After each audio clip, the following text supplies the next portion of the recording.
half against Hart County. So both teams in a double bonus. Got 2:55 to go here in the overtime period. And Raven Ennis tonight has hit all 4 of her free throws. They came in the first half. First one is good. 72.2% foul shooter on the year. 5 of 5 at the line. 16 points for Ennis.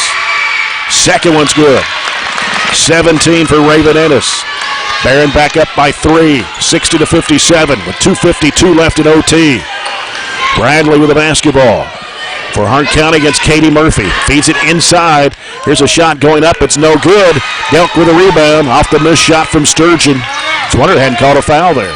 Yeah, they missed both their field goal attempts here. Ennis with it on the left wing. Feeds it in there. It's Murphy going up. Blocked and taken away by Christie. Bradley weaving into the front court. Right side. Adcock fakes. Baseline shot. Got it.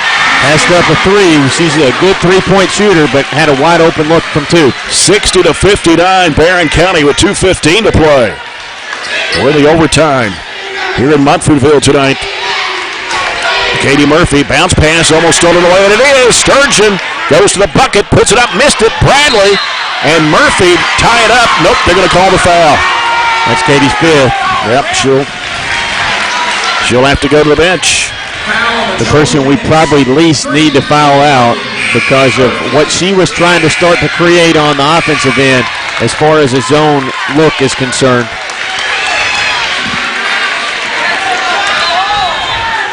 And it'll be Macy Lockhart to come in for Katie Murphy. And Dee Bradley at the line. 4 of 7 at the stripe. Gets 2 shots here. 2:01 left in overtime. Barren up 60-59. Here's Bradley's shot. It's no good. She'll get one more. Now she's missed 3 in a row.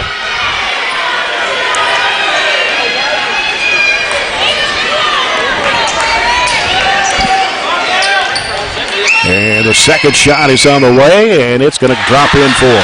Back where we started. Ties it up at 60 apiece. 2 minutes left in overtime. Ennis with the basketball. Fires it over to Lockhart. Drives in. Trying to go up with a shot and a foul call. Good aggressive move by Macy. Foul on Christie. She's going to be fouling out of the ball game for Hart County. First starter to foul out for the Lady Raiders. Finishes the night with 5. They don't go very deep. And, well, she's out. You got to bring her in. Setting in for the Lady Raiders, 14, August Neal. So August Neal will come into the Hart County lineup for Kenley Christie. Macy Lockhart at the line, 0 for 2 tonight. Shot goes up, and it is no good. She'll get one more. Macy Lockhart, normally a 65% foul shooter on the year. Here's the second shot. It goes up, and it's going to come off the rim. And a traveling violation as Sturgeon fell to the floor. So Barren County's basketball with a minute 52 to play here in overtime, tied at 60. Bertram gets it out to Jackson, feeds it back to Bertram. Now back it out of there, gives it to Jackson. Right side it goes to Ennis. Ennis fires in the lane. Here's Lockhart trying to work her way to the basket. And not going to count the basket. Foul out on the floor, but it's going to be 2 shots for Macy Lockhart. 4 on Adcock now. Macy's done a good job getting into the middle of the floor, and when she gets there, squares up, and she's been aggressive to the hoop. 2 shots, the first one on the way, good. After missing 4 in a row, she hits that one for a 3rd point of the game and puts the Trojanettes back on top, 61-60. Second shot, rims good. Makes it 62-60 Trojanettes. A minute 40 left in overtime. Bradley with the basketball for Hart County. Around the right side of the key. Yeah, there's a moving screen. Here's a 3-ball that's no good.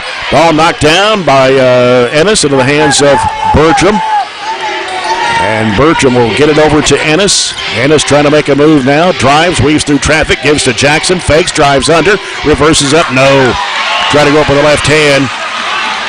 And here comes Sturgeon with it. Down the left side of the lane, throws it up short. Ball tipped away. Delk trying to come up with it. She goes to the deck. And we're going to get a foul called on Thompson, I believe. She's down and looks like she's holding either a knee or an ankle. And that will be her third personal. They're coming over to look at her. So both teams going to the bench right now. Very aggressive rebound by Carly. She wasn't going to let Hart County Lady Raider rip it away from her. So she gets to go to the stripe. You look over our schedule. And I was just talking about a few minutes ago the close game, and really we need close games to learn in these situations. The only close game we've had since January is the Warren East game where we won by 4. If you go back before that, the only single-digit game we've had since then was at Meade County, and they were a good Meade County team too that we beat. Did we do that game? We did not, but I know they were really good. And then you have to go all the way back to the first 3 games of the season where we had some close games. That's when we played the Greene County and the South Warren and Bowling Green stretch. The Bowling Green game wasn't a single-digit game, but it was close. Then the Greene County South Warren game was. So we've only had 4 games, it looks like, just going real quick through there. 4 games all year in single digits, win or loss. Well, they're going to have to carry Thompson off the floor. It appears to be a knee. It puts him down 2 players, and I didn't see how they both kind of whipped around as they were trying to rip the ball away from each other. Carly hit the floor really, really hard, but literally bounced up. Waiting a long time to shoot the free throws until they can bring somebody else in. She needs to back off the line. Just stay off the line, yeah. Back off the line. And they're looking at Carly's stats from the free throw line of the season, 53.1% on the season overall. And scored 6 points in the ball game, 3 baskets. So coming in for Thompson will be Heath. Played a little bit tonight, not a ton. We have 1:09 remaining here in overtime. Barren County 62, Hart County 60. Delk at the line for 2 shots. First one on the way, short.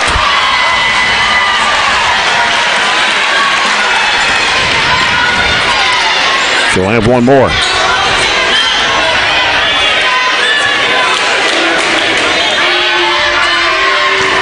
She can't be inside the arc right there. That's a lane violation. The second one is good. Yeah. The official just maybe that's an 18th district rule. I don't know. He just looked and shook his head. No, it wasn't. 63-60. Barren with a 3-point advantage as we come down to it to play here in the overtime period. Bradley with the basketball. Now here comes Sturgeon on the left side. Cut off.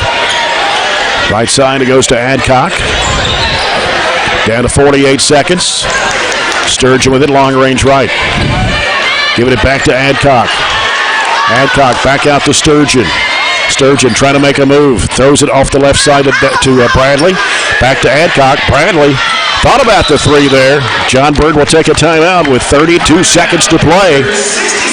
They need a 3 to tie it with 32.1 to go here in overtime. It's Barren County 63, Hart County 60.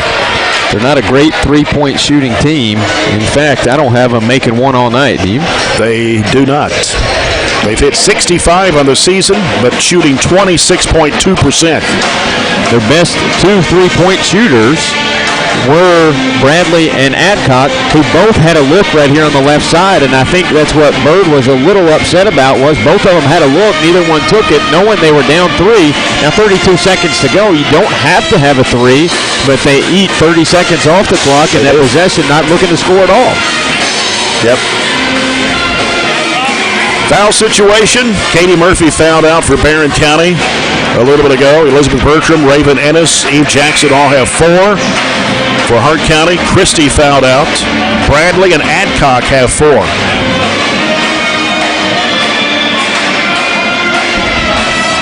think we still have both of our timeouts. We had one carry over, added one for the overtime. Right. Hart County just has one left now. Yep. All right.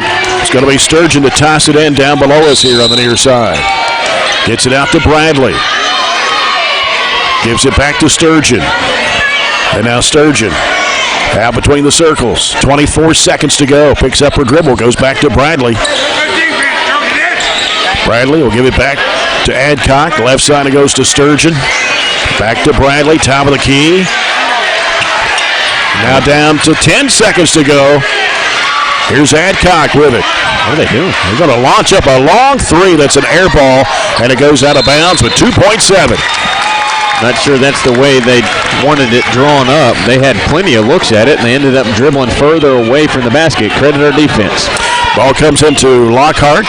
She'll give it to Delk. The time will run out. Trojans survive here tonight. Wow. 63-60 over Hart County in overtime. Trojanettes go to 17-4 on the year. Hart County drops to 11-9.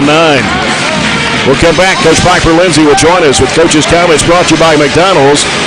As this is Barren County High School basketball presented by Don Franklin Auto Glasgow and 103.7 Nash Icon.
We were great, and then we just kind of missed some easy shots. And again, they got some really good guards. They really do. Sturgeon, Bradley, both of them are tough. Adcock, they're all three really, really good.